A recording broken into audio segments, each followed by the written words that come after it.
Hoje. Não, tá gravando. Porque aquele dia deu problema mesmo. Não, aquele dia você não apertou o play. Não, apertei. Minha mãe deu. Não apertou. Apertou duas vezes. E ficou piscando, Paulo. Paulo, ficou piscando. Muito bem, gente, muito bem. Como que vai chamar? Bem assim, né? Muito bem, muito bem. Muito bom, parabéns. Parabéns. Ok, vamos lá? 10 minutinhos para dúvidas e rememorar um pouco do que a gente conversou semana passada. Semana passada tivemos nossa primeira aula. A gente pegou um pouco o fio da meada, vamos lembrar um pouco. 10 minutos, se você tem dúvida, para falar o que você achou, o que você não achou, o que você gostou, o que você não gostou. Nós estamos iniciando o nosso estudo do Antigo Testamento. Vamos lá? Como é que você quer deixar só nos primeiros versículos? Sim. Mas deixa eu só entender uma coisa. Seguindo aquela linha, capítulo 1, 2 e 3 também não é a ordem cronológica, né? Só para a gente não fazer confusão. Capítulo 1? 2 e 3. Não necessariamente. Não necessariamente. É porque, tipo, no 2 ele começa a contar detalhes da criação. A gente vai falar um pouco sobre...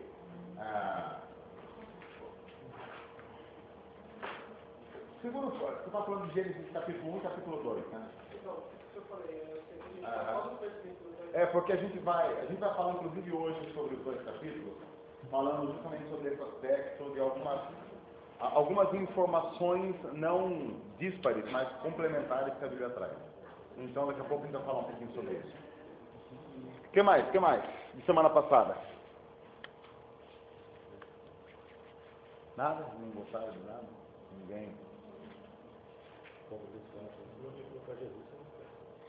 Ok, eu acho que esse é o ponto principal mesmo. Qualquer interpretação bíblica tem que partir de Jesus como centro. A gente até pode ter uma interpretação bíblica sem Jesus como centro, mas não é uma interpretação cristã daí. A gente vai estar interpretando a Bíblia como alguém não cristão faria. Então, a gente olhar para os rituais do Antigo Testamento sem pensar de que forma eles representam uma antevisão do que Jesus faria é muito complicado. Você vai ter um ritual vazio, sem significado nenhum. Quando a gente começa a olhar para o que foi feito no Antigo Testamento, a partir da encarnação de Jesus, tudo vai tomando um contorno completamente diferente. Esse é o primeiro ponto principal para a gente compreender o Antigo Testamento. É a partir de Jesus.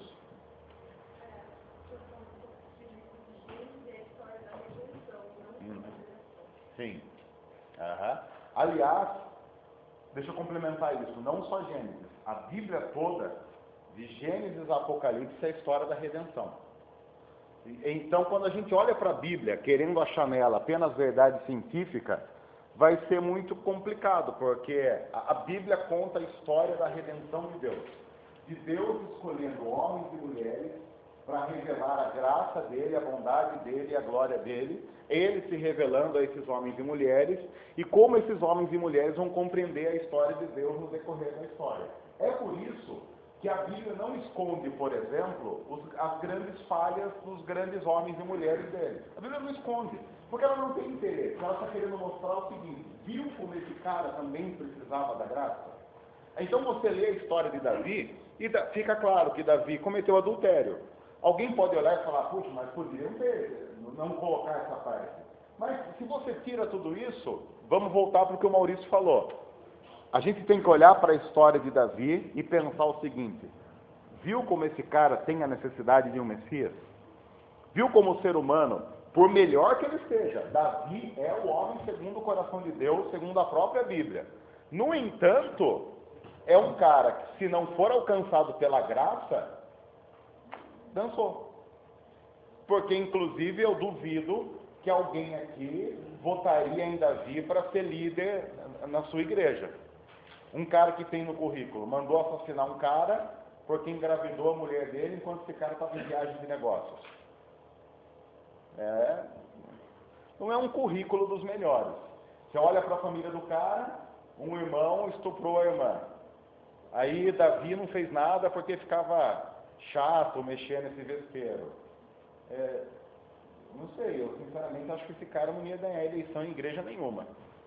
No entanto, ele é o homem segundo o coração de Deus. Quando eu olho para Jesus, a história vai evidenciando a necessidade que o ser humano tem de redenção e de salvação. O que mais? O que mais? Ficou dúvida sobre o período histórico? Não? Ok? Tudo tranquilo? Então vamos lá? Nós estamos falando ainda de alguns princípios de interpretação. Nós falamos na semana passada de Jesus como centro, nós falamos da Bíblia como um todo e a Bíblia pela Bíblia. Deixa eu mostrar mais alguns textos interessantes. Quando nós olhamos para textos isolados da Bíblia, sem compará-los com a história da Bíblia toda, nós vamos ter problemas, principalmente com relação ao Antigo Testamento. Deixa eu pegar um texto que provavelmente aqui a maioria conhece, já leu, já viu ilustrações sobre ele, que está lá em Gênesis 11. Pegue lá a sua Bíblia, nós vamos dar uma olhada em Gênesis 11, que é uma história certamente conhecida.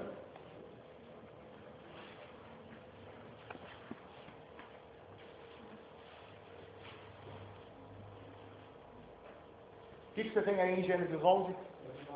Torre de Babel. Resume para mim a história da Torre de Babel. Quem aqui não sabe o que significa Torre de Babel? Nunca leu? Pelo menos um pouco a gente já sabe. Então, vamos resumir a história. Resume para mim o que é a história, o que é a Torre de Babel. Você tem uma história estranha de uns caras que aparentemente eram burros o suficiente para querer construir algo que alcançasse o céu. É uma história, mas, no mínimo, estranha. Alguns historiadores, muito sabiamente, a Torre de Babel provavelmente era um edifício que no topo dele havia um local de adoração. Então, quando a Bíblia diz um edifício que alcance o céu, a linguagem no hebraico é um edifício com o céu no topo. É como se no último andar, na cobertura, eles fizessem um local de adoração do jeito que eles querem, da forma como eles querem, para não ter mais que se relacionar com Deus. É quase que um processo para encaixotar Deus e ter o controle da divindade. Ou da questão de que eles adoram de lá de cima e eles têm o derramamento para lá.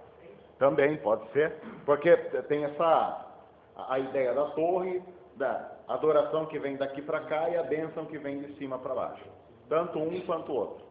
Mas a história começa assim. O que mais que acontece na Torre de Babel? Oi? Você tem a princípio uma língua só na terra toda. Todas as pessoas se entendem. Ou seja, não tendo... você tem compreensão de tudo. Você não tem limite. O que acontece na Torre de Babel, e fica claro, é que o ser humano tinha chegado a um nível de maldade muito grande. E aí, então, o que facilitava a propagação da maldade era a facilidade de comunicação. Então, como eu consigo me comunicar com o mundo inteiro, eu consigo propagar a minha maldade para o mundo inteiro.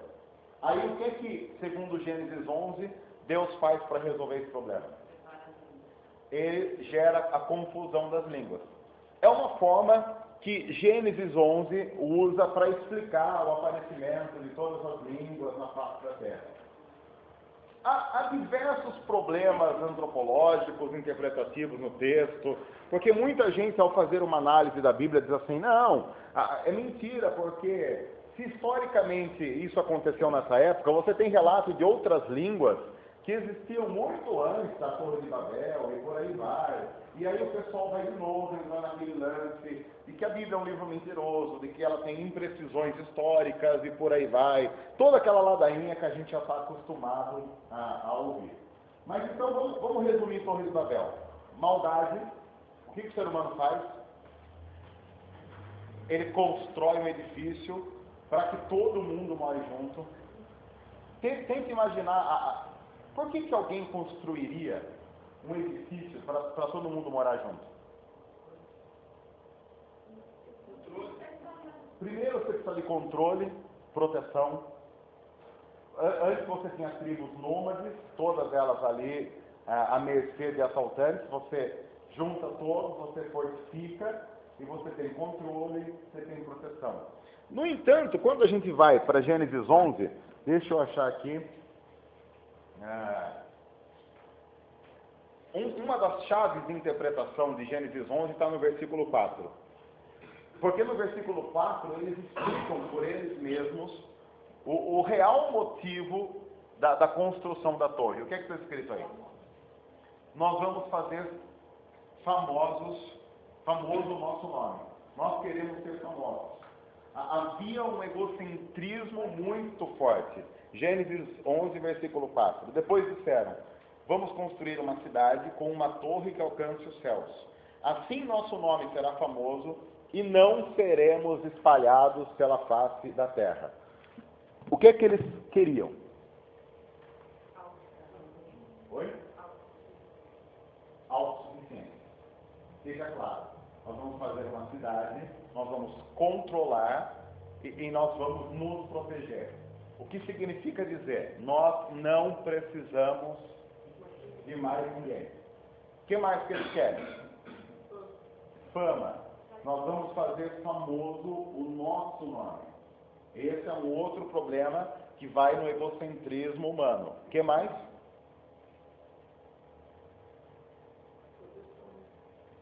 Que vai ter com esse lance de proteção, controle. Conexão com Deus. Você vai ter uma consequência de conexão com Deus. Bom, deu para resumir a ideia, não deu? Agora, Gênesis 11 é só isso? Como é que Deus resolve a história de Gênesis 11? Quando a gente vai ler a Bíblia, a gente tem que pensar o seguinte: há algum outro texto que de alguma forma gere conexão com esse texto e traga a resolução desse problema e de como Deus trabalhou isso no coração do povo dele, como é que Deus resolveu isso? Um problema da nossa interpretação é que a gente pensa assim, a gente pega a nossa Bíblia, Gênesis 11, e a gente pensa, não, mas Deus então precisa... Deus espalhou o povo. Deus castigou o povo, espalhou o povo e o problema está resolvido. O problema está resolvido? Não. O problema não está resolvido. Deus castigou o povo, mas não resolveu o problema. Porque senão, no restante da Bíblia, a gente veria que o povo agora não é mais autossuficiente, que ele não quer mais ter o controle das coisas, que as línguas não foram reunidas numa só novamente. Mas você vai lendo a Bíblia e o problema de Gênesis 11 está resolvido? Não, não está. A gente então começa a procurar em Gênesis, então deixa eu ver o que Deus fez. A nossa visão da Bíblia pela Bíblia tem que pegar a Bíblia como um todo. É importante você conhecer o Antigo Testamento, porque ele vai te dar uma compreensão das coisas que acontecem, inclusive na igreja cristã, nos primeiros tempos. Olá, olá, fica à vontade. Quer ver só? Há um texto que é usado hoje de uma maneira muito complicada, muito errônea, e que pelas pessoas não compreenderem a Bíblia como um todo, não fazem a ligação do texto. Guarde Gênesis 11, deixe gravada, coloque uma marcação aí para que a gente possa ir e voltar, e eu vou pedir para que você, sem fechar Gênesis 11, vá para Atos 2. Atos capítulo 2.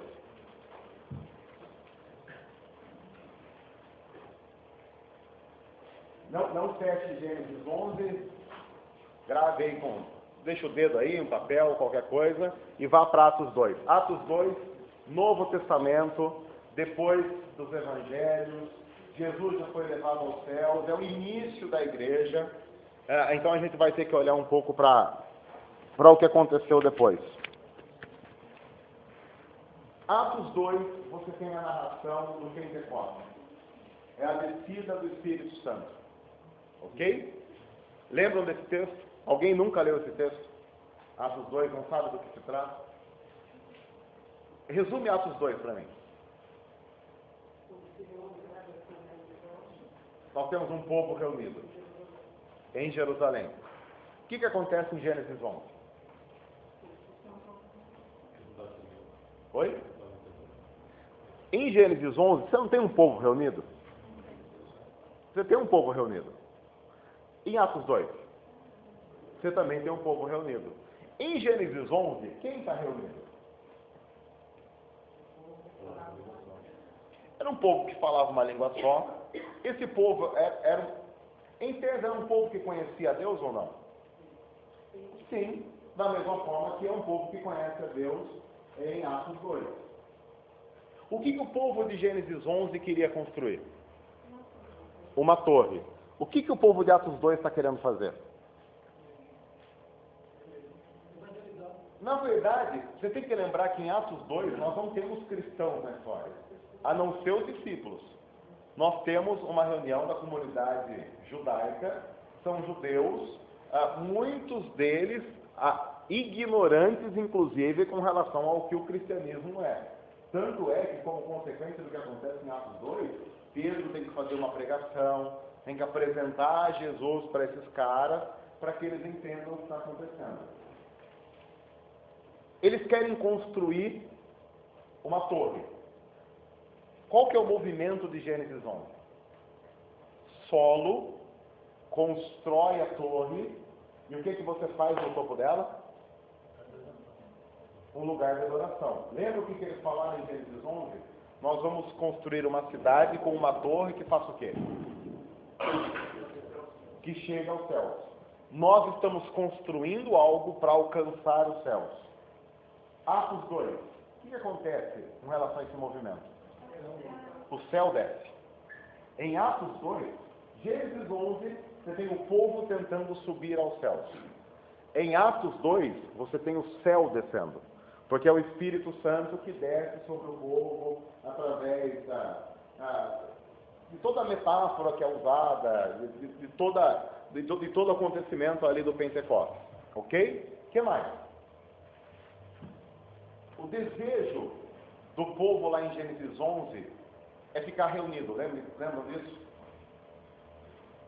Por que Atos 2 é uma contraposição a isso?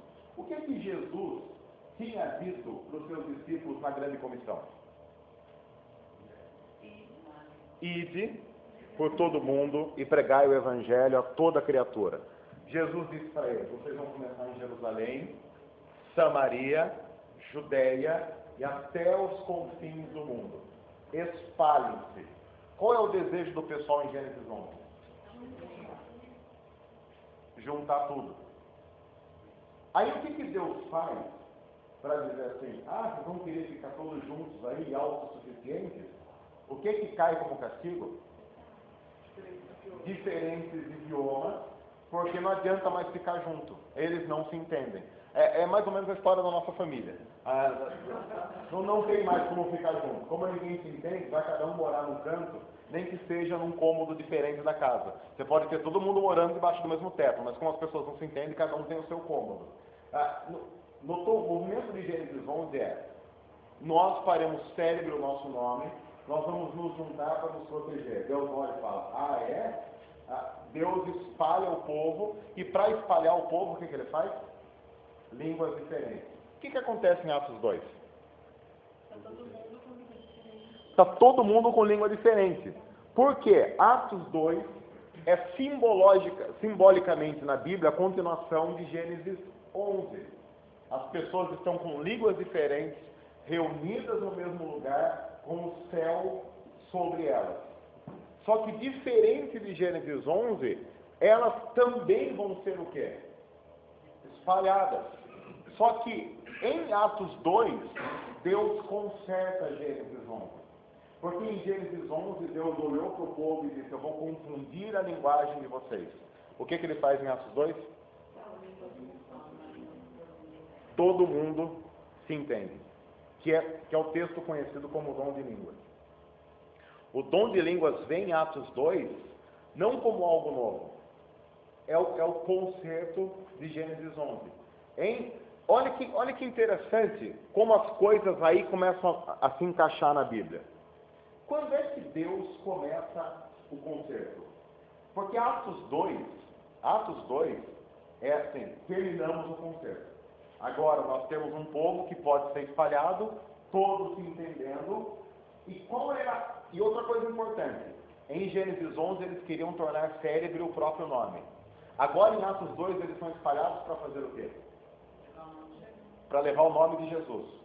Veja como o texto vai trabalhando. Olha, Lá eles queriam se reunir para tornar célebre o seu próprio nome. Agora esse povo aqui é espalhado para tornar célebre o nome de Jesus. Deu para pegar o que o texto está trabalhando? Mas essa é a conclusão. Quando é que Deus resolve, então, começar o concerto de Gênesis 11? Na cruz, ele está quase que concluindo esse processo. Lembre da Bíblia como um todo. Volte agora para Gênesis 11. O que acontece em Gênesis 12?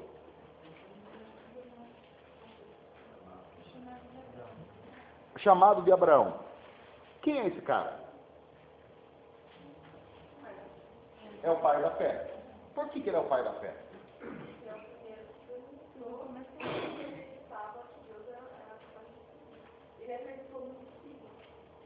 Você tem que lembrar que Abraão é um cara especial, porque ele teve fé. Fé significa, eu consigo crer em algo que ainda vai acontecer. E Deus chama Abraão e diz, através de você, quem vai ser abençoado? Todos os povos, todas as famílias. E famílias no sentido de etnias, não de sobrenome. Todos os povos da terra serão abençoados a partir de você. Espera aí. O que a gente tem em Gênesis 11? Pessoas sendo espalhadas pela face da terra com idiomas diferentes e não se entendendo. Deus chama Abraão em Gênesis 12 e diz assim, eu vou escolher você para fazer um povo através de você, e esse povo vai abençoar todos os outros povos da terra. Quando é que a promessa de Deus de verdade se cumpre a partir de Abraão? Aí ele vai começar o desenvolvimento dessa história, o povo vai crescer, e cresce bem devagar, porque Isaac ele tem um filho só, daí Isaac também tem um filho só, mas aí demora séculos e aquele povo vai aumentando. Mas Deus precisava abençoar todas as famílias da terra através de Abraão. Quando é que ele faz isso? Na cruz. É o descendente de Abraão que morre na cruz, paga o preço dos pecados, e esse descendente de Abraão começa uma família. Qual é a família que Jesus começa? A igreja. Em Atos 2, o que a igreja é convidada a fazer? Se espalhar numa só língua até os confins da terra, levando o nome de Jesus até os confins da terra e abençoando todos com o reencontro com Deus. Evangelho, as boas novas. As boas novas têm o sentido de você dizer para as pessoas o seguinte: lembra aquilo que aconteceu em Gênesis 11? Nós somos separados, nós somos desunidos. Em Atos 2, ao final do concerto disso, através de Jesus. E agora, cada um aqui é enviado a pregar esse reconciliar de Deus. Deus nos convidou a reencontrar a unidade, a falarmos a mesma língua, mas isso só é possível através do centro. E o centro é a cruz. Parece que Jesus até estava no Torre de Babel. Ele desceu um pouquinho mais, Deus fala assim, ó, quando ele teve para ver a cidade, a torre que os homens estavam construindo. Daí está falando assim, ó, em breve nada poderá impedir o que podemos fazer. Daí ele fala, vem, desçamos e confundimos. Ele fala no plural. Deus sempre... Porque ele não fala para os homens, ele não vai ele colocar o homem dele. Não. Ele fala... É muito interessante na Bíblia, você tem sempre Deus falando consigo mesmo no plural. Façamos o homem. Não quer dizer, você fala que Jesus é o centro, você está vendo um pouquinho, descamos e passamos. Ele está sempre agindo. E veja o movimento. Desçamos e confundamos. Em Atos 2, o Espírito Santo desce e faz o quê? Unifica. Desconfunde. É isso que ele acaba fazendo.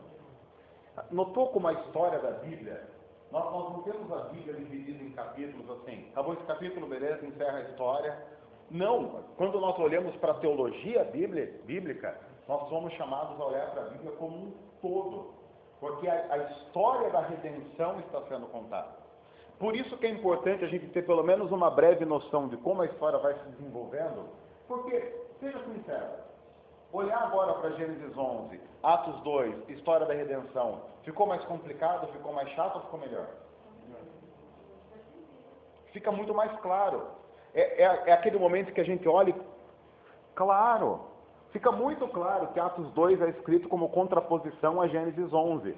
E agora você entende por que a Torre de Babel está lá. A Torre de Babel não está lá como um simples, é um acidente que aconteceu e Deus resolveu colocar lá para contar uma história.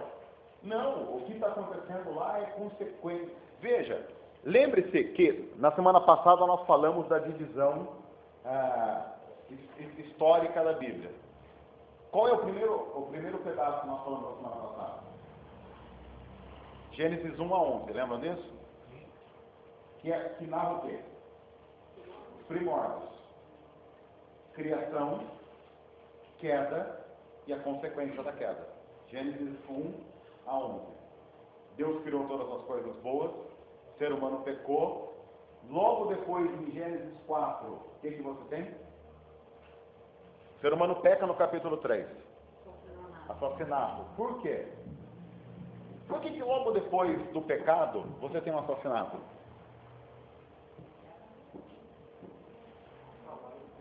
O salário do pecado é morte.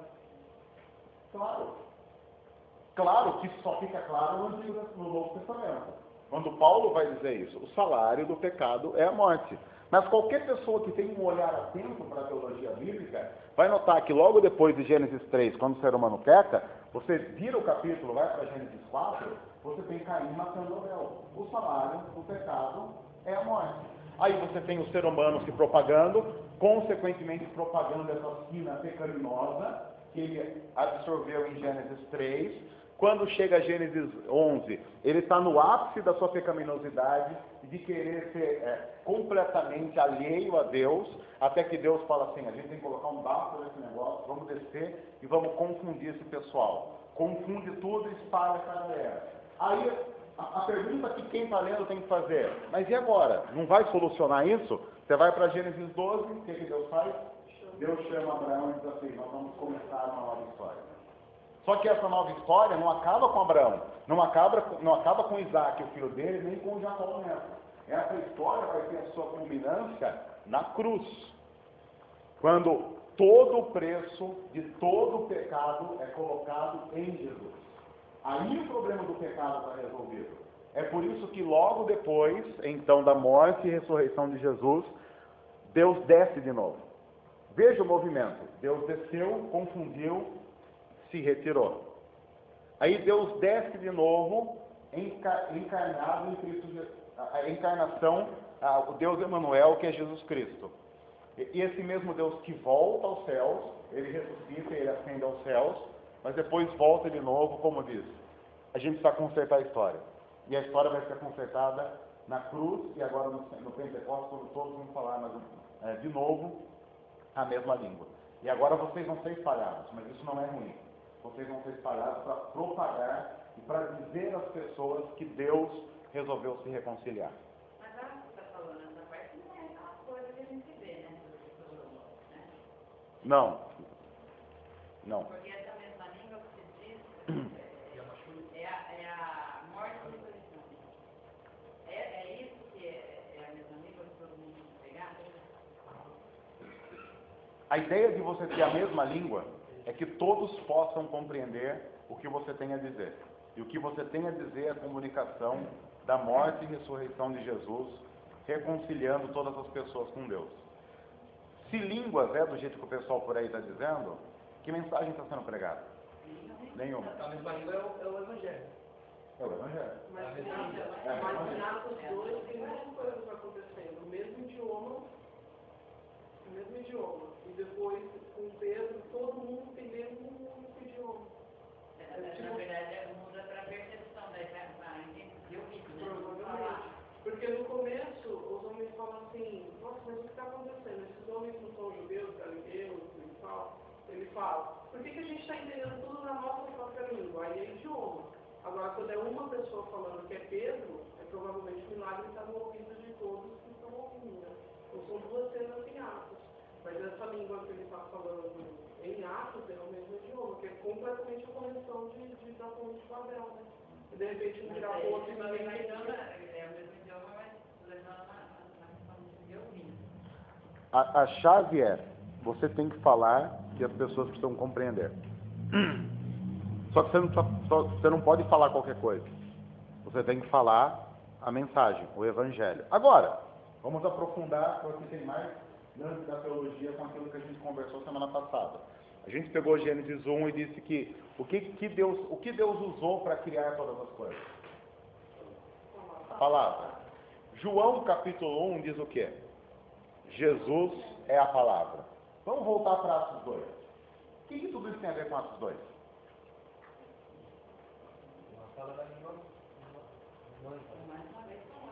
Mais uma vez ele tem a palavra. O que é usado em Atos 2 para resolver todo o problema da desunião humana? Fala e ouve. O que é isso? Comunicação. O que é que a gente usa para se comunicar? Palavra. Na verdade, o que está em ação em Atos 2, resolvendo todos os problemas de comunicação e relacionamento entre seres humanos? A palavra. Volta para João 1. Quem é a palavra? Jesus. Notou a chave? O que está agindo em Atos 2? Jesus. É a palavra de Deus que conserta todo tipo de relacionamento entre Deus e o ser humano, entre o ser humano e o ser humano. É a palavra. Se não há palavra resolvendo tudo isso, você não tem como se relacionar, você não tem como se comunicar e você não tem evangelho. Notou como um simples exercício de teologia bíblica começa a explicar muita coisa? Porque os autores bíblicos não estão trabalhando com textos jogados. Eles não estão simplesmente escrevendo histórias. A gente está escrevendo um negócio sem saber o que nós estamos escrevendo. Não. Os autores bíblicos estão escrevendo com profunda inteligência. Eles estão escrevendo abençoados e guiados por Deus para revelar Jesus para as pessoas. Quando a gente começa a olhar para a Bíblia e começa a ter um princípio de interpretação correto da Bíblia, muitas das verdades que a Bíblia tem a dizer vão se abrindo de uma maneira muito clara. As pessoas que dizem que a Bíblia tem grandes controvérsias e não se explica, é porque são pessoas que falham na própria interpretação teológica da Bíblia. Lembre-se de uma coisa, Atos 2 não é um simples texto para explicar um monte de acontecimentos estranhos que acontecem em várias igrejas por aí. Atos 2 é altamente profundo, completamente teológico, cristocêntrico e cristológico ao máximo, para mostrar e comprovar de uma história que começa lá em Gênesis 1, passa pelo pecado, salário do pecado que é a morte, confusão das línguas em Gênesis 11, Torre de Babel, chamado de Abraão, cruz e reunião das línguas através daquele que é a palavra e faz novas todas as coisas. Na verdade, lembre-se de uma coisa importante. De Gênesis 1 até Atos 2, qual é a única história que está sendo contada? A de Jesus. É a única história. Não há outra história. Você tem algumas coisas acontecendo em volta.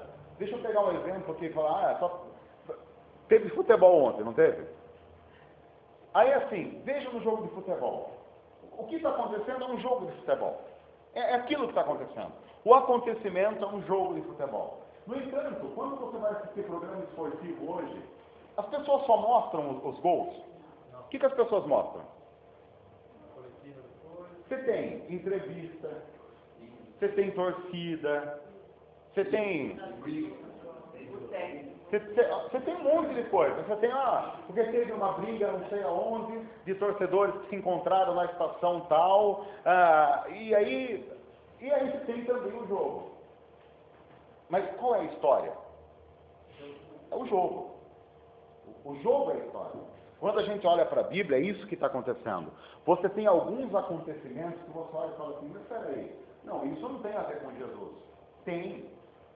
Porque tudo isso só está acontecendo por causa de Jesus. Ele é o centro. Você pode olhar e falar assim, mas uma briga na estação Tatuapé do metrô não tem a ver com o jogo.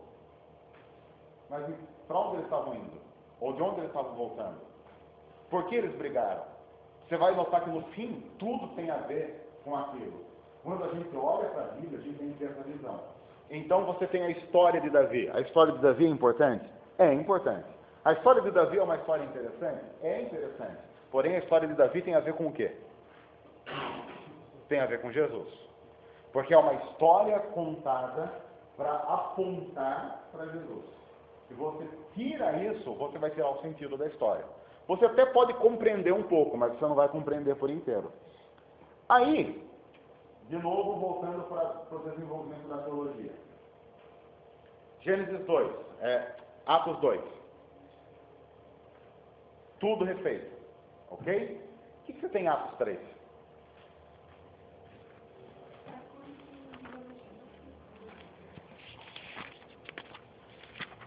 Vamos lá. A cura de um mendigo aleijado. Qual é o problema desse cara?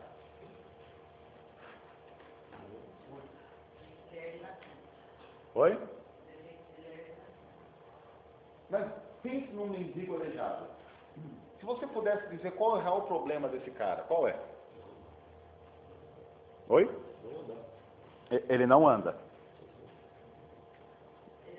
Se você pudesse fazer só uma coisa para um mendigo aleijado, você daria comida ou a possibilidade de andar para ele? Não, a possibilidade de andar faria com que ele conseguisse. Provavelmente uma coisa tá ligada à outra. Então imagina, o mendigo aleijado tem só a possibilidade de um milagre. O que você acha que ele pediria? Andar? Porque quando as pessoas andam, o que acontece com elas?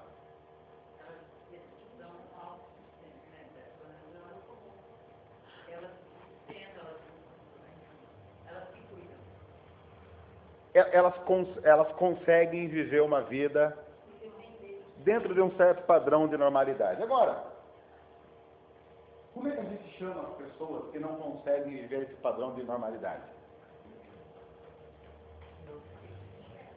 Oi? Mas tem uma palavra que a gente usa para quem... Nós somos as pessoas normais. Qualquer pessoa que está fora do padrão é marginal. Marginal. Porque está na margem. É que a gente usa essa palavra para quem rouba. Mas marginal significa alguém que está à margem. Então está todo mundo caminhando numa leva normal, que somos nós, os normais, né? E todo mundo é bem normal, né? Nós já assumimos que somos mas aí você tem o mendigo é o quê? É o marginal. Ele está à margem. Quando ele é curado, o que acontece com ele? Ele entra para a normalidade. Quando o marginal sai da margem, ele vai para onde? Beleza, mas esse cara é aleijado. Qual é o grande problema do aleijado? Ele não andar. O motivo pelo qual ele é marginalizado é ele não andar. É ele não andar. O problema desse cara é não andar. Lembre-se, Atos 3. O que acontece não acontece, a Bíblia está querendo contar uma história. O problema de quem está à margem, e principalmente se ele está à margem por ser um aleijado, é que ele não anda. As pessoas passam pelo caminho e ele fica. Quando você vai para o Evangelho de Jesus, você vê algumas pessoas sentadas à beira do caminho e precisam ser curadas da cegueira. Você tem esse milagre, um cego à beira do caminho, Jesus está passando e ele diz assim: Jesus, filho de Davi, tem misericórdia de mim. Jesus vai, ora por esse cara, mas o texto do Evangelho diz que a grande cura não é declarada, mas está subentendida. Porque o texto começa dizendo que esse cara estava à beira do caminho. O texto termina dizendo que ele estava onde? no caminho. Seguia Jesus O texto termina dizendo assim no Evangelho: e ele passou a seguir Jesus no caminho. Esse cara não foi curado da cegueira. Ele foi curado da cegueira espiritual, que era muito pior do que apenas não enxergar, estar fora do caminho. A igreja é convidada a repetir Jesus. Deus desce, resolve todos os problemas. Logo em Atos 3, o que é que você tem? Um aleijado que está à margem, que agora é curado. E para onde ele vai? Para o caminho. Você consegue entender agora por que Jesus disse que coisas maiores do que ele fez nós faríamos? Ele está querendo dizer, viu, eu conduzo e reconduzo pessoas ao caminho. Esse é o convite para vocês. Porque a maior bênção não está em curar paralíticos, ou em fazer cegos enxergarem, mas em fazer pessoas totalmente alienadas de Deus reencontrarem o caminho e se relacionarem com Ele. Esse é o grande milagre. E Pedro entende isso muito bem quando faz isso. Quando eles falam, olha, eu não tenho dinheiro para te dar, mas tudo que eu tenho eu te dou. Em nome de Jesus levantando. Quer dizer, ele colocou Jesus na condição. Não é aquela coisa, por exemplo, volte a andar no nome de Jesus que eu creio, ou coisas parecidas. Eu tenho aquela história das pessoas curadas no nome de Jesus que Paulo cria. Ele centraliza Jesus e coloca uma coisa na outra. Quem tinha lepra, quem tinha cegueira, ficava nos muros da cidade. Não tinha. Eles têm que ficar fora, dos muros para fora. Aí está mais a margem ainda. Sim, é uma marginalidade completa, sem possibilidade de restauração. Porque se você está fora dos muros da cidade, você não tem como se reerguer. Não tem nada fora dos muros da cidade, a não ser exclusão. E você não pode entrar porque você é um excluído. A Bíblia começa a tratar o seguinte: seres humanos, quando se reencontram com Deus, eles deixam de ser excluídos. Mas nós não estamos falando apenas de uma condição social, nós estamos falando de uma realidade espiritual. O que é muito mais sério, o que é muito mais profundo e o que é muito mais bíblico nesse contexto da teologia, que começa onde? Lá no Antigo Testamento. Qual é o problema de uma compreensão débil do Antigo Testamento? Nós nunca saberíamos exatamente o que está acontecendo em Atos 2 e Atos 3 se você não soubesse o que aconteceu em Gênesis 1, Gênesis 3, Gênesis 4, Gênesis 11 e Gênesis 12. Porque o que está acontecendo em Atos 2 e Atos 3 é a consequência do que começou a acontecer lá. É a história de Jesus sendo contada. E agora, em Gênesis 12, o que você tem? Volte lá para Gênesis 12. Lembre-se que em Gênesis 11 tem o problema da torre. Atos 2 tem o conserto da torre. O que é que você tem em Gênesis 12? Deus chamando um cara para ser bênção. E aí, Deus fala assim para Abraão: saia da sua terra, da sua parentela e vai para onde ele enviar. O que você tem em Atos 3? Em Atos 3, volta para Atos 3. Em Atos 3 você tem o quê? A cura. A igreja passa a ser bênção para todos os povos. É isso que acontece em Atos 3. Começa com Abraão saindo, e agora é a igreja que sai como consequência do chamado que Deus fez a Abraão há muito tempo. Eu acho que eu entendi, a resolução começa em Abraão, certo? E aí são formadas 12 tribos.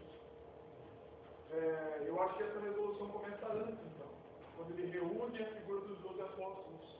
Porque em Atos 1, os apóstolos podem simbolizar as 12 tribos. Lembre-se que a gente tá tratando só da resolução do problema. Nesse meio tempo, você vai ter uma série de simbologia, inúmeras simbologias para contar essa história. Sempre que você vê, por exemplo, o número 12 na Bíblia, pare, porque esse número é importante. Esse é uma chave para... A gente estava conversando no grupo pequeno, acho que na terça, sobre o número 40. Né? Há algumas coisas na Bíblia que você tem que parar um pouco para prestar atenção. Porque quando você vai para a Bíblia, você tem o número 40 repetido várias vezes. Algumas pessoas falam assim, é um número cabalístico. Aí você pensa que não tem nada para fazer mesmo, né? Você fica falando besteira. Mas, quando eu falo de 40, diz para mim na Bíblia, o que aconteceu na Bíblia e que o número 40 acontece? 40 anos no deserto. 40 dias de jejum. Dilúvio, choveu 40 dias e 40 noites. Todas as fases da vida de Moisés Moisés, segundo a Bíblia, morre com 120. 40 anos no Egito, 40 anos no deserto, 40 anos libertando o povo. Aí tem gente que acha que 40 é um número cabalístico. Na verdade, 40 é uma forma que o judeu usa para dizer muito tempo. Então, toda vez que você vê na Bíblia, fulano ficou 40 dias. O que o cara está querendo dizer é que ele ficou muito tempo. Como é que a gente usa essa linguagem em português? O cara ficou... Nossa! O cara demorou 1 zilhão de tempo lá. Ou então, quando você quer dizer que você vai chegar logo. Mas, se você vai usar o tempo, eu estou aí em quanto? Em 1 minuto eu estou aí. Você está lá em 1 minuto? Espera 1 minuto. Não é 1 minuto. Eu estou chegando em 1 minuto. Não, já convém. A gente sabe que não está chegando em 1 minuto. Ninguém fica assim, então beleza. 60, 59, 58. Aí quando o cara chega, falou que ia chegar em 1 minuto, não chegou, viu? Você mentiu para mim. Não, é a mesma coisa que o cara está usando. Ele está usando uma figura de linguagem que é muito conhecida. Porque as pessoas dizem assim, é impossível que o povo de Israel tenha ficado 40 anos no deserto, porque era um caminho que dava para fazer aí, chutando alto, 1 mês e meio. E na verdade algumas datas não batem mesmo. Mas o que o cara está querendo escrever quando diz que o povo ficou 40 anos no deserto? Ficou muito tempo. Ficou muito mais do que era para ficar. Se foi 1 ano ou se foi 100 anos, não muda a história. Porque a Bíblia não quer contar a história do que aconteceu no povo do deserto. A Bíblia quer contar que história? O povo é rebelde, o povo é pecador, o povo precisa de graça. Esse povo sem Jesus vai para o inferno. Esse povo está perdido se Deus não resolver intervir na vida desse povo. Essa é a história. Quando a gente tira o foco dessa história, a gente começa a se prender em detalhes que justamente vão tirando a nossa visão daquilo que é essencial. E você já notou como às vezes as grandes discussões sobre a Bíblia que a gente tem não passam por Jesus? Já notou isso? Isso é terrível. Porque eu às vezes vejo cristãos discutindo entre cristãos e pior, discutindo com não cristãos questões bíblicas sem que essas questões passem por aquilo que é o principal na Bíblia, que é Jesus. Por isso eu desconfio muito de quem fala muito sobre a Bíblia e não fala de Jesus. Porque se o cara fala muito sobre Bíblia e não fala de Jesus, a questão é que Bíblia ele está lendo. Porque o centro da palavra é a própria palavra. E a Bíblia diz que Jesus é a palavra. Qualquer coisa que eu tire disso, estragou a interpretação. Quando a gente vai para uma teologia centrada, e a gente começa a olhar para o Antigo Testamento como ele merece ser olhado, a gente começa a notar que tudo o que está acontecendo em Gênesis é uma preparação. Preparação para quê? Para Jesus. Tudo é preparação. Eu fortalece aquilo que o Mal falou. Então, Jesus já estava ali. Já. Na hora que ele fala, nós vamos descer, Jesus está desde o começo, desde o princípio de tudo, Jesus já existe de alguma forma. Isso nos leva a um outro ponto importante. Você notou como o Antigo Testamento não está nem um pouco preocupado em provar a existência de Deus? Não sei se você já notou isso. Mas se você vai para o Antigo Testamento tentando usar textos que provem logicamente a existência de Deus, você está perdido. Porque qual é o pressuposto básico do Antigo Testamento? Deus existe. Deus é. Tanto é que isso fica muito claro, teologicamente falando, quando Deus vai falar com Moisés. Porque Moisés pede uma explicação de Deus. Quando Deus chama Moisés, Moisés fala assim, tá bom, mas quando eu for falar quem mandou libertar o povo do Egito, o que eu falo? A resposta de Deus é fantástica. Só Deus poderia dar aquela resposta. Porque se fosse a gente ia falar, não, fala que você viu uma carta, e aí você explica para ele que o Deus de Abraão... Aí o que Deus diz para Moisés? Eu sou o que sou. Ué, fala lá que eu sou quem mandou você. Só isso? Ué, precisa de mais alguma coisa? Porque no Antigo Testamento a existência de Deus está pressuposta. Deus é o ponto. É engraçado que quando você vai lendo o Antigo Testamento, nem os povos mais pagãos duvidam da existência do Deus de Israel. Você não tem nenhum texto no Antigo Testamento em que um povo, os filisteus, por exemplo, eles chegam e falam assim: não, porque o Deus de vocês não existe. O Deus de vocês é uma grande farsa. Você não tem os amorreus, os jebuseus, os ferezeus, os grandes inimigos chegando e falando assim: olha, nós estamos aqui para declarar que o Deus que o povo de Israel prega é uma farsa, ele não existe. A briga era assim: ele existe. Nós achamos que o nosso era mais forte. A briga era para ver quem era mais forte, não para ver quem existia. É interessante que até os povos mais pagãos da história já partiam do pressuposto de que o Deus de Israel existe. Eles não concordavam que era o melhor e que era o mais forte, mas eles concordavam no seguinte: ele é. Uma coisa que eu percebi quando a gente estava falando das guerras e tal, que eu achei bem bacana assim, é que esses povos também explicavam o seguinte: quando o povo não estava se relacionando bem com Deus. Porque automaticamente, naquele pressuposto de que a gente tem, se a gente for bonzinho, vai obter o favor de Deus, e os povos pagãos todos eram baseados nesse tipo de religiosidade, quando o povo não estava legal, que eles investiam contra o povo, o pressuposto é: eles não estão de bem com Deus, Deus não vai favorecer eles, então a gente vai ganhar a guerra.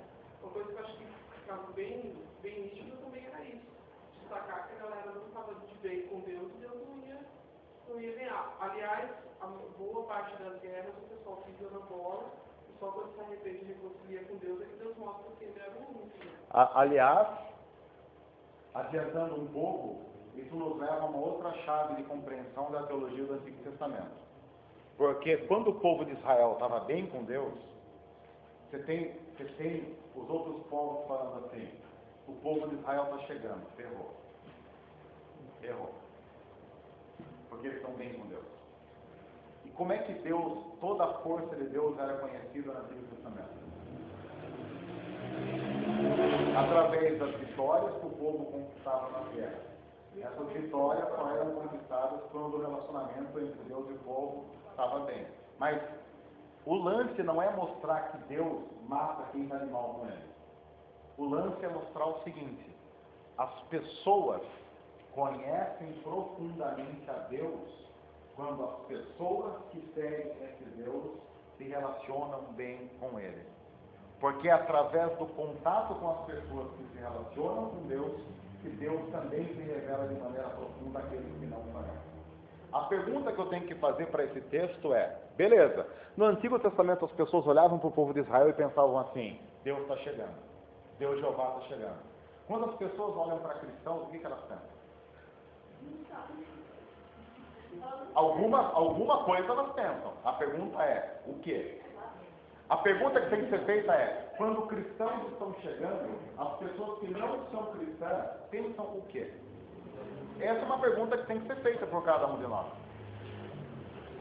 É por isso que eu sempre falo para as pessoas que quando um cristão chega em algum lugar e as pessoas não são remetidas a Jesus, esse cristão tem que repensar a sua história.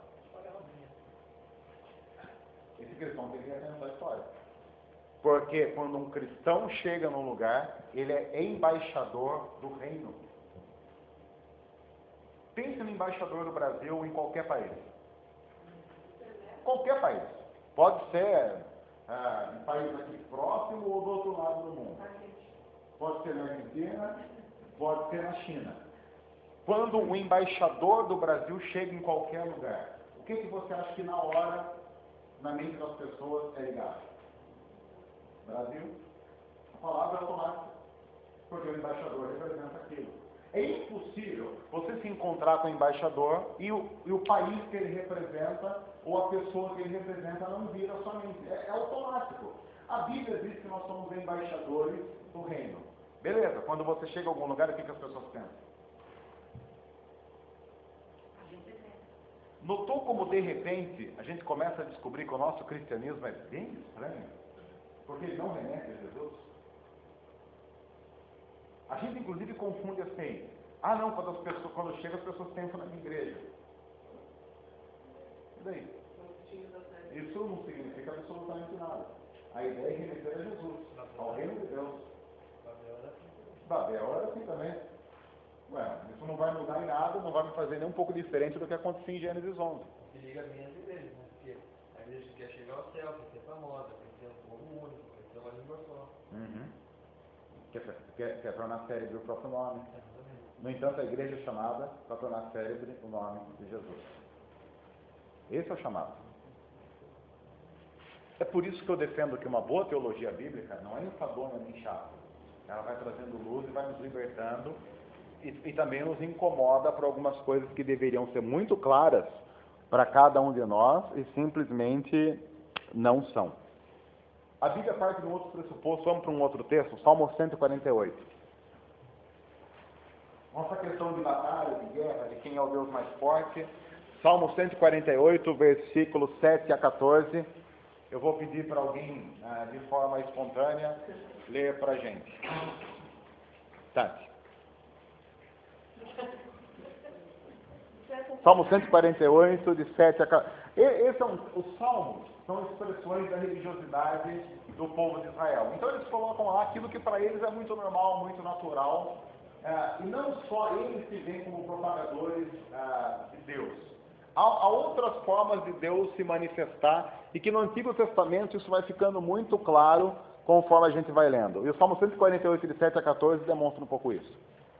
Louvem o Senhor, vocês que estão na terra, serpentes marinhas e todas as profundezas, relâmpagos e granizos, neve e neblina, vendavais que cumprem o que ele determina, todas as montanhas e colinas, árvores frutíferas e todos os cedros, todos os animais selvagens e os rebanhos domésticos, todos os demais seres vivos e as aves, reis da terra e de todas as nações, todos os governantes e juízes da terra, moços e moças, velhos e crianças. Louvem todos o nome do Senhor, pois somente o seu nome é exaltado. A sua majestade está acima da terra e do céu. Ele concedeu poder ao seu servo e recebeu o louvor de todos os seus fiéis, dos israelitas, povo a quem ele tanto ama. Aleluia. Ok. Quem é chamado a louvar a Deus? Todos. Todos quem? Tudo. Tudo. Árvore, passarinho, cobra, furacão, granizo, sogra. Tudo. Tudo. Até as coisas mais improváveis. Tudo. Está falando do quê? Não quer falar do cobra.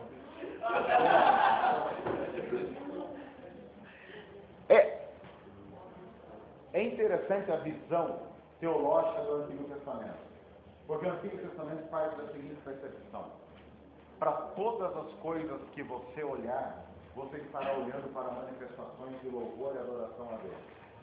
O problema é que nós não reconhecemos isso. Nós somos nós somos cristãos cada vez mais paganizados. O que significa dizer que nós olhamos para as coisas, olhamos para o vento, e o vento o que é para a gente? Vento. Vento para a gente é a definição que a gente aprendeu na escola, que eu lembro até hoje. Vento é o ar em movimento.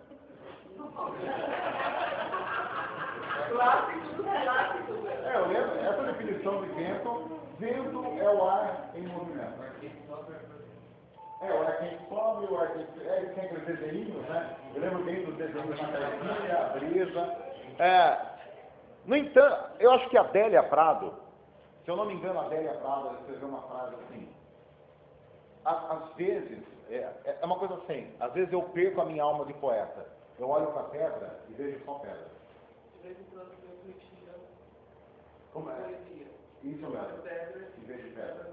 Adélia Prado, né? De vez em quando Deus me tira a poesia. Olho pedra e vejo só pedra. Eu acho que de vez em quando o inimigo nos tira o louvor. A gente vê vento, olha vento e só vê vento.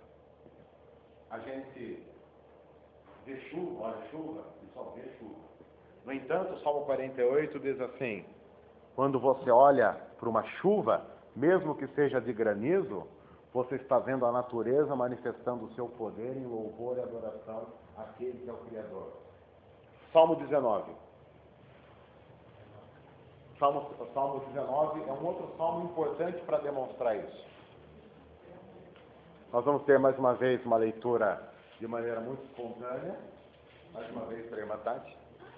De novo. Nós escolhemos você como a nossa leitora e boleira.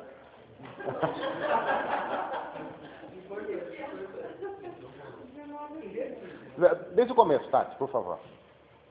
O céu declarou a glória de Deus, o firmamento proclama a obra das suas mãos. Um dia fala disso ou outro dia, uma noite o revela a outra noite.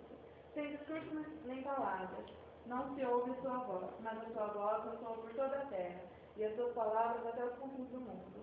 Nos céus ele armou uma tenda para o sol, que é como um noivo que sai do seu aposento e se lança em sua carreira com a alegria de um herói. Sai de uma extremidade do céu e faz o seu trajeto até a outra. Nada escapa ao seu calor. A lei do Senhor é perfeita e revigora a alma. Os testemunhos do Senhor são dignos de confiança e tornam sábios os inexperientes. Os preceitos do Senhor são justos e dão alegria ao coração. Os mandamentos do Senhor são límpidos e trazem luz aos olhos. O temor do Senhor é puro e dura para sempre.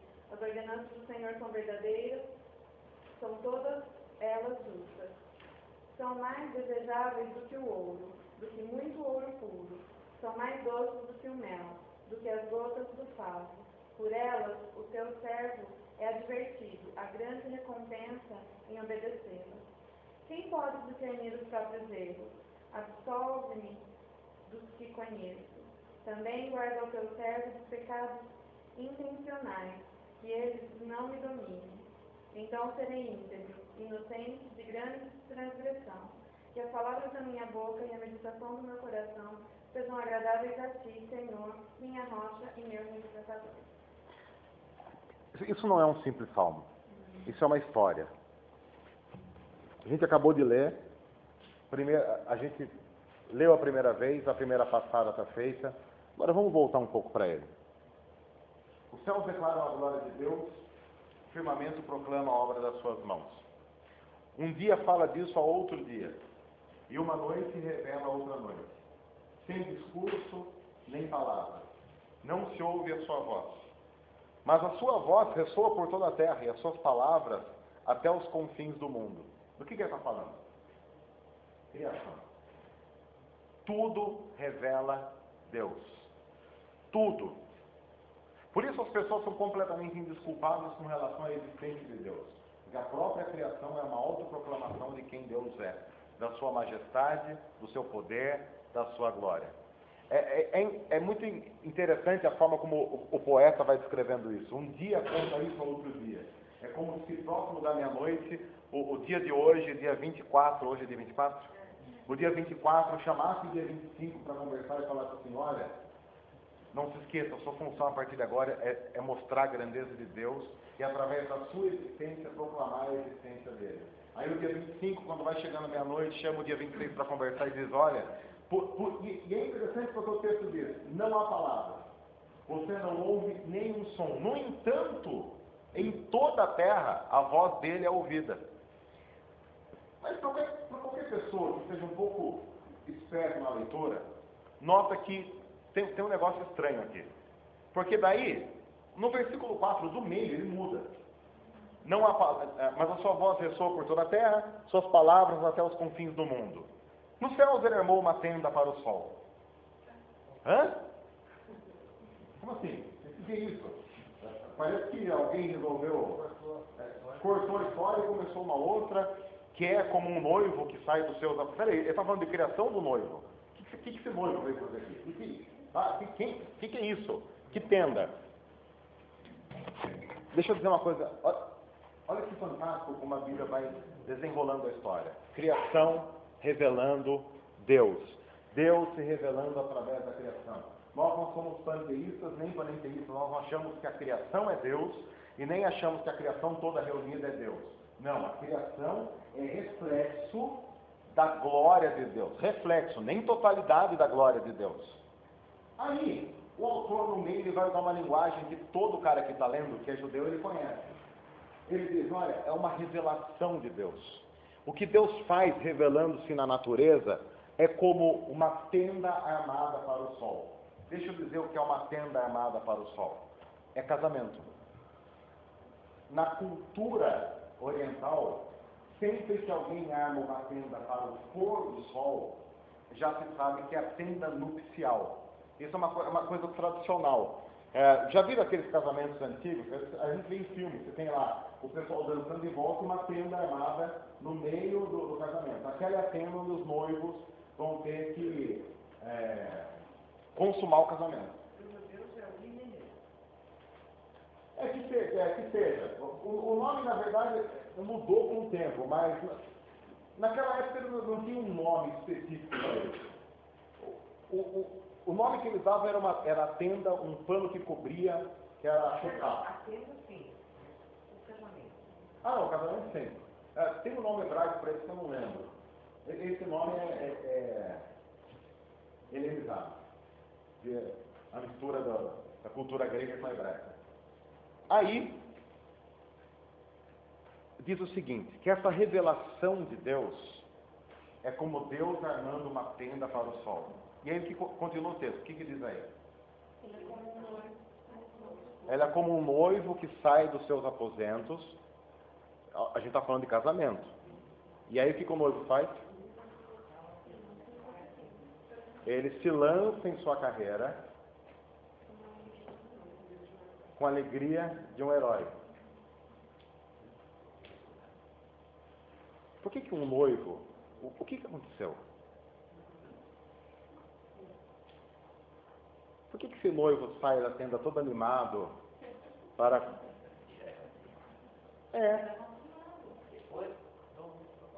Está consumado. Olha a figura de linguagem que o Salmo 19 está dizendo. A criação se revela e se mostra de uma tal forma que é como um noivo que depois de consumado o ato sai dos seus aposentos e se mostra casado com aquela mulher. Aquela mulher passou a conhecê-lo.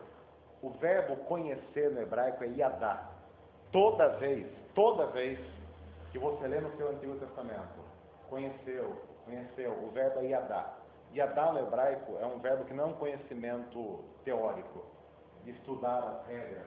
Não, é um conhecimento de intimidade. É o mesmo verbo usado quando diz que marido conheceu a esposa.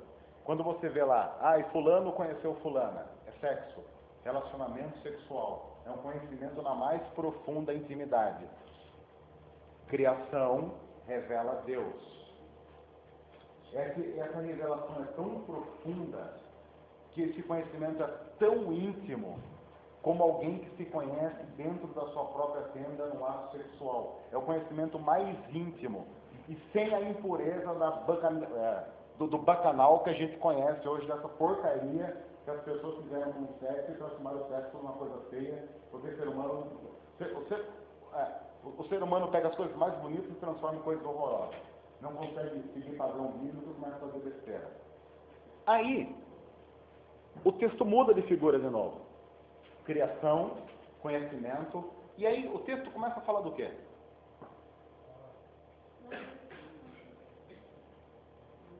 E o que o texto fala depois? Instrução, lei. Alguém falou aqui a chave. Palavra. Olha o que o Salmo 19 está dizendo. Deus se revela aos seres humanos de uma tal forma que o conhecimento é íntimo. É tão íntimo como alguém que entra na tenda de Deus. O conhece na intimidade. E ao conhecê-lo na intimidade, automaticamente você vai ter contato com o quê? Com a palavra. Agora, só uma pergunta a você fez. Quem é a palavra? Sempre ele. Sempre ele. Você pode olhar para a natureza, mas se você não entrar na tenda de Deus para conhecer a palavra, você vai ser panteísta. Aquelas pessoas que olham a árvore e ficam adorando a árvore. Aquelas pessoas que olham a natureza e ficam adorando a natureza. A Bíblia diz, não, isso revela. E a revelação é progressiva de uma tal forma que você olha para a estrela, você pode até ver a estrela. Daqui a pouco você está se perguntando, quem que fez esse negócio? Quem que colocou essa estrela aí? Quem consegue contar isso? E daqui a pouco você vai estar pensando, se você for um bom teólogo bíblico, o cara que fez isso mandou o filho dele para morrer numa cruz em meu lugar. E me chama a ter um relacionamento com ele através de Jesus. Essa é a chave. Toda a teologia do Antigo Testamento, você note que vai sempre fazendo com que você vá para a palavra. Vá para a palavra. O céu manifesta a glória de Deus, mas faz com que você ame a palavra. Um dia discursa a outro dia, mas sempre dizendo a outro dia, faça-os lembrar da palavra. Que eles entrem na tenda de Deus para conhecer a Deus, verbo Yadá no hebraico, mas que esse conhecimento seja o conhecimento da palavra. E a palavra é o caminho. E essa palavra é o caminho. Até porque um dia a própria palavra disse, eu sou o caminho, eu sou a verdade e eu sou a vida. Quando a gente olha para uma boa teologia bíblica, ela é fantástica. Ela é fantástica. É por isso que a minha grande crise mesmo é quando eu escuto alguns cristãos dizendo que a Bíblia é chata. Eu sinceramente, quando eu ouço que a Bíblia é chata, eu penso, o cara não leu. Ou então leu e não entendeu. Porque não é. Você vai lendo e textos aparentemente bobos, como o Salmo 119, que é texto às vezes lido em igreja para falar assim, então agora vamos cantar. Ninguém fala o texto. Beleza, o céu manifesta a glória de Deus, vamos cantar. Vai cantar o quê? Para quem? Por quê? Para a estrela? Como assim? Às vezes o Salmo 19 é usado em igreja como desculpa para cantar um hino chamado Tuas obras te coroam como um halo de esplendor. Tuas obras te coroam como um halo de esplendor. Só para isso. Mas, e Jesus? Fica onde nessa história? Porque tem uma tenda no meio. Né? Aí Jesus fica, posso falar? Cala a boca, depois, o senhor não tem espaço aqui. Ele mostra que nenhum texto está aqui por acaso. Nenhum. Absolutamente Não tem nenhum. nada a ver com mas você foi mexer em mim. Não foi. Ao contrário. Você não conseguiu achar uma conexão para o curso dele. Conexão A. Qual é o segredo em ler a Bíblia? É achar a conexão. Aí, o que Deus diz para nós? Leia, medite, releia, compare, estude, use o cérebro, não deixe o cérebro 0 km, vai usando. Claro que isso também não acontece da noite para o dia. Porque a gente tem um problema com a nossa fé. Nós somos muito relaxados. O brasileiro é um povo extremamente relaxado. Eu conheço pessoas que falam assim, não, eu leio a Bíblia todo dia. Quanto? 5 minutos. Olha, estou levando 5 minutos. Eu leio um versículo por dia. Nenhum problema em ler um versículo por dia. Que bom que lê um versículo por dia, porque a maioria nem um versículo por dia lê. Mas isso não vai tornar você um conhecedor da palavra. Nem a pau. Mas por mais que seja conexão, a chave principal da conexão é Jesus. Então, no momento. O grande problema, e a gente já conversou aqui várias vezes, é que, por incrível que pareça, a igreja não conhece a conexão. Porque você pode fazer parte, às vezes, de uma igreja cristã, durante anos e anos e anos e anos, e nunca ouvir que a chave para a conexão é Jesus. Aí a gente lê o Antigo Testamento apenas como mais... Eu uma vez aprendi numa igreja que o Antigo Testamento é apenas uma história contada para mostrar a história do povo de Deus. Foi assim que eu fui ensinado. Então, a partir daí, eu era pré-adolescente, sempre que eu pegava o Antigo Testamento para ler, assim, vou conhecer um pouco mais de história, né?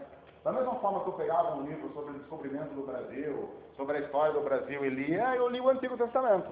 Aí quando eu ia para o Novo Testamento, eu falava, não, agora sim eu vou ler, agora sim começou a Bíblia. Até agora a gente estava no trailer.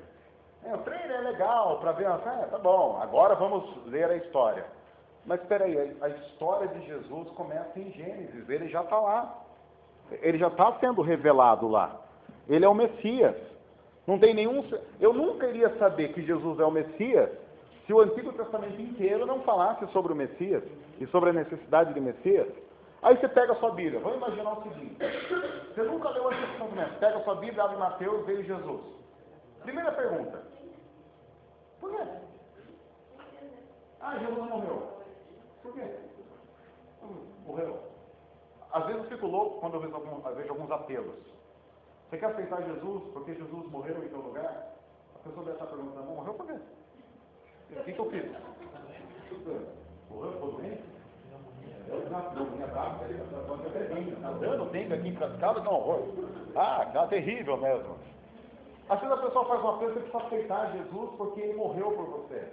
A maioria das pessoas se acham boas. A pessoa está lá ouvindo a pensando, por mim não foi, porque eu nunca matei, nunca roubei. Deve ter sido por fulano, que nem veio hoje, devia ter vindo. Ou não veio aceitar Jesus. Não veio aceitar Jesus. Aquele sem vergonha. Por isso que vai morrer, vai para o inferno, aquela peste. O Evangelho não é contado, e o Evangelho não é contado e a pessoa é chamada a aceitar Jesus. Não, e o melhor é quando isso vem depois de um culto inteiro de prosperidade. Por exemplo, houve o culto inteiro, a pessoa falou do diabo.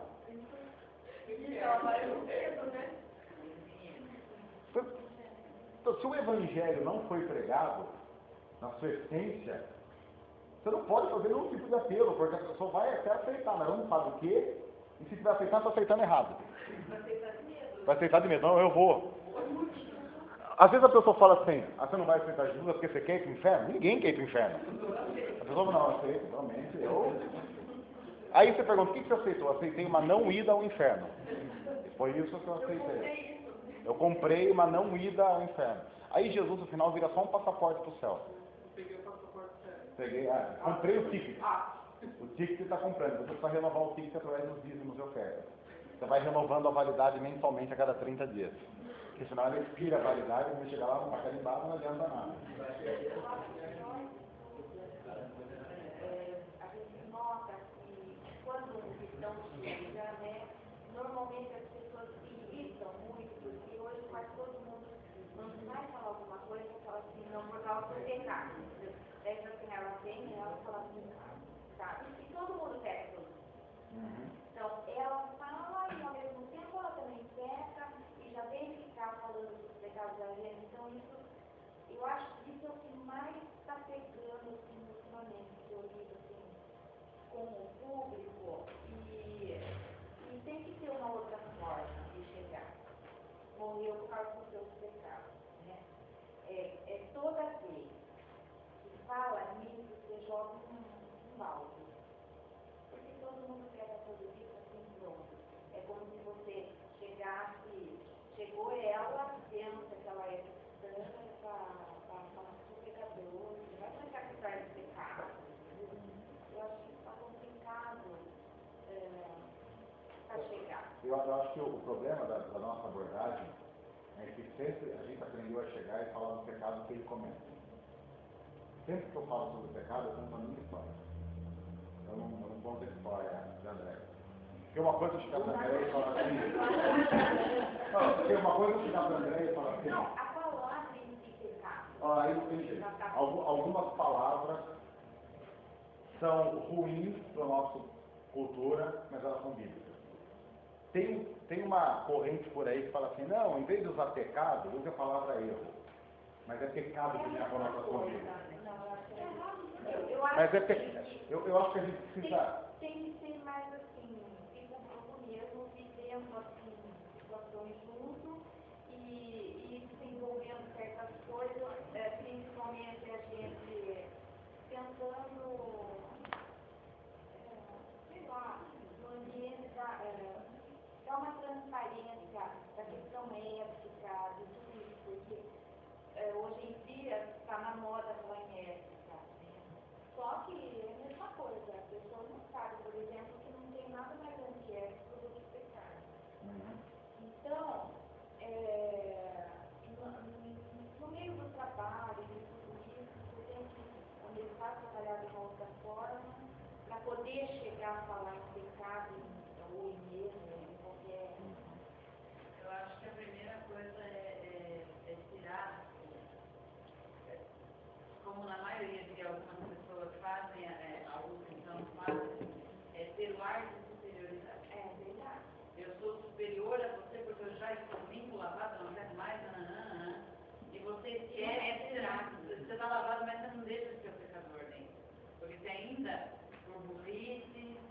gratidão, você ainda vai voltar a pensar. E a gente, às vezes, a gente esquece de se colocar no grau das pessoas que também ainda não conheceram a palavra, mas a gente tem que saber que a gente está no mesmo grau, nós não somos superiores. A mais dificuldade é que quando você olha de cima para baixo, você oprime. É que hoje existem muitas pessoas que se rotulam. Então, você convive hoje em ambientes que tem 4, 5, 6. E que, de repente, esse rótulo não tem conteúdo nenhum. Então, a hora que você vai falar alguma coisa, você também está fora daquele dignidade. Mas aí não é o exemplo, né? Essa dificuldade no meio de muita gente e principalmente se tiver mais. Olha, uma coisa que eu tenho aprendido, Marta, é o seguinte. A gente precisa aprender. Eu falo a gente assim porque a minha história de igreja é longa. A gente precisa reaprender a nos relacionar. Principalmente com não cristãos. Porque nós somos ensinados a olhar para não cristãos com mais superioridade. Eu vou ficar aqui no inferno. Qualquer pessoa aqui minimamente inteligente nota quando alguém está se relacionando com você com mais superioridade. Isso já gera um ruído na comunicação enorme. A gente já nota que a pessoa está com mais superioridade. Aí, como consequência disso, ela vem falar do nosso pecado. Você está louca, né? Então, o que eu tenho aprendido? Primeiro, nós somos servos. Servos. É servo, é para servir. Então, e eu também nunca chego falando do pecado, porque. Peraí. Ultimamente, principalmente, eu nem falo, entendeu? A gente tem vivido situações dentro do trabalho. Eu acho que. Não é a convivência ficando mais difícil entre grupos de cristãos em diversos lugares. Não sei, não estou sabendo expressar para você o que é. Mas lá, por exemplo, eu tenho funcionários e pessoas que chegam ali, porque é bastante aberto ao público, que são. Então, está muito difícil relacionar. Eu acho que precisa de muita palavra. Precisa de muita palavra. Eu acho que precisa de conversão. Talvez essa seja a palavra. Eu acho complicado também se relacionar. Um monte de cristão junto, sem uma noção de missão, é barril de pólvora. Nada é mais perigoso, deixa eu explicar isso de uma maneira que não gere uma má interpretação. Nada é mais perigoso do que uma comunidade religiosa para explodir. Se você tiver uma comunidade religiosa sem uma missão, ela é um barril de pólvora, ela vai explodir. Isso daqui é uma reunião de pessoas estudando a palavra, mas que são chamadas à missão. A gente está fazendo tudo isso aqui, e isso é importante. A ideia não é que você pegue isso e fale, realmente, olha que ideia. A gente se apaixona pela ideia. Não, a gente tem que se apaixonar por Deus e pela missão. Então, qual é o desejo? Que a gente esteja estudando isso pensando assim, meu Deus, eu tenho que contar isso para o máximo de pessoas possível. Eu tenho que contar isso, eu tenho que contar isso, eu tenho que contar isso. Senão a gente fica se apaixonando, e cristão se apaixona muito pela ideia. E como o evangelho foi feito, como em Atos 2, toda vez que o pessoal faz isso, Deus fala assim, então eu vou dar Gênesis 11 para vocês. E o que acontece em Gênesis 11? Ninguém se entende. O grande desafio de uma eclesiologia, a gente vai falar isso no nosso módulo de missiologia no fim do ano, mas já adiantando. Igreja que não sai, onde os seus membros não saem, não fazem missão, ela vira Gênesis 11. Ela é Torre de Babel. Vai dar problema.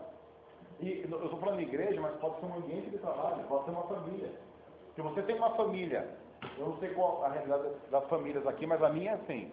Se você tem uma família de cristãos que não fazem missão, Daqui a pouco essa família está dividida. Por quê? Porque ela virou Torre de Babel. O segredo é essa comunidade cristã virar Atos 2. Gente que agora fala uma língua? Sim. Mas vai, missão. Senão, daqui a pouco começa a Torre de Babel. Eu acho que esse sentimento que a gente tem, porque eu assino embaixo do seu sentimento, é o sentimento de que, meu Deus, eu estou numa Torre de Babel. E aí, se não há conversão, claro. As coisas acabam convergindo com Uma Torre de Babel. de repente, sabe, tem um senhor de idade que ele sempre vai lá no nosso trabalho e ele tem filho. Então, às vezes ele começa a conversar, ele está conversando um pouco assim com a gente, daí chega mais uma pessoa para conversar, e daí você percebe que o que foi falado assim foi mortal para aquilo que ele estava pretendendo desenvolver.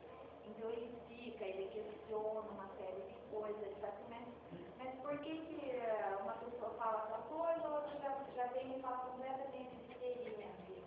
Então eu acho que é isso, precisa mesmo de palavra. Notou que é porque eles não falam a mesma língua? Deixa eu Depois, só passar outra para ele coisa. que ia falar alguma coisa. Eu estava analisando, talvez o choque com a palavra pecado hoje em dia é porque foi se tornando assim uma referência, né? A palavra pecado passou a ser uma realidade pontual, é aquilo que eu faço. Então as pessoas não querem mexer naquele pecado porque não tem poder para isso. Sim. E na verdade o pecado é uma realidade essencial. Sim. O pecado não é o que eu faço, eu sou. Aham. E aí fica pior do ponto de vista assim, das minhas forças. Como que eu vou transformar o que eu sou? Aí quando você fala de Jesus que transformou a minha vida, por exemplo, aí a pessoa, ela pode até não conseguir entender, mas se ela se abrir para esse Jesus que transformou a minha vida, ela está vida transformada, apesar de continuar sendo pecador. Sim. Só que para a gente conseguir demonstrar isso só se relacionando, né? Então vai tempo, né? Essa questão de paciência. Outra coisa que cai dentro dela é a questão de ser embaixador.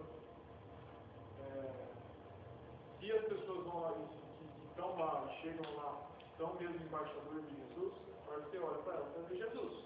Não vai ver a igreja tal, ou fulano tal. Aham. Então, se todos fossem embaixadores, nesse caso, não ia ter divertido, porque iam falar a mesma língua. Aham. Então, Para encerrar nossa conversa hoje, porque esse assunto vai longe. A Bíblia é clara ao dizer que há joio no meio do trigo. Infelizmente. E a Bíblia diz que só no final dos tempos é que Deus viria e separaria joio do trigo. Não, a Bíblia fala, comunica comigo. E aí, sabe, Marcos, eu tenho essa crise. Às vezes a gente está falando algumas coisas e você está ali conversando com a pessoa, falando do Evangelho, aí chega alguém e fala, você pensa, não, matou. Mas aí eu olho para Deus e falo, Deus, como quem converte o coração é o Senhor, se o Senhor já fez até mula falar, então para quem já fez mula falar, faz mais um. Mas é isso mesmo. Porque a gente começa a se achar muito bom. E às vezes, quando eu vou pregar no domingo, às vezes eu oro assim mesmo. Falo, Deus, fazer com que eu fale essa palavra é fácil. Para quem já fez mula falar, fazer mais uma falar, não vai ter crise nenhuma. Para que a gente não fique se achando, inclusive, para que a gente não fique naquela coisa de, porque nós pregamos. Não, Paulo tem uma expressão fantástica, ele diz assim, ai de mim se eu não pregar.